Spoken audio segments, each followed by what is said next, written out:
শুভেন্দু অধিকারী তো একেবারে ঝরে পড়ে গেছে। বিজেপি তো ভালোই ডোবা ডুবেছে। এখন টিএমসি জয় জয়কার। টিএমসি 23টি আসনের মধ্যে 15 আসনে জয়লাভ করেছে এবং বাকিরা আ উম বাকিটা অন্যান্যরা। তো এখন তো টিএমসি শিবিরে ঝড় উঠছে, ঝড়, সবুজের ঝড়। হ্যাঁ? তো মানুষ এখন পর্যন্ত ভেবে পাচ্ছে না যে এই যে পার কাউন্সিলং ভোট, এটা কেমন ভোট ছিল বা এই ভোটটা কোন সময়ে এই ভোটটা ছিল? সেটা কিন্তু বেশিরভাগ মানুষ অজানা। টিএমসি 15টা আসন পেয়েছে। এ নিয়ে প্রচুর দাপট চলছে, নাচানাচি হচ্ছে, হ্যাঁ? সবুজের ঝড় হচ্ছে।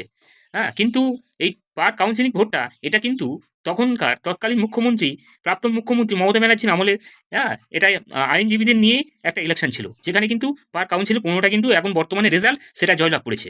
হ্যাঁ? এটা নিয়ে বেশি নাচানাচি না করলেই ভালো। তো দেখুন এই ইতিমধ্যে আ যেহেতু এটা বিগত মুখ্যমন্ত্রী, হ্যাঁ? তার ফলাফল। তো সেটার উপর বেশ করে এখন বর্তমানে আ সাধারণ মানুষ এবং কিছু বুদ্ধিজীবী মানুষ তারা খুব নাচছে।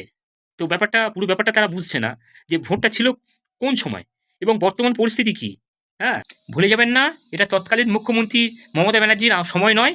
বর্তমানে শুভেন্দু অধিকারী রয়েছেন এবং এটা হচ্ছে ভারতীয় জনতা পার্টির একটা ঝড় এবং ভোট ব্যাংক যেটা মমতা ব্যানার্জির চিন্তাভাবনা থাকলেও সেই জায়গায় পৌঁছাতে পারবে না। তাই আ সামনের দিনে ভবিষ্যতে এই ভারতীয় জনতা পার্টি 25 বছর 30 বছর এই রাজ করবে। জয় শ্রীরাম।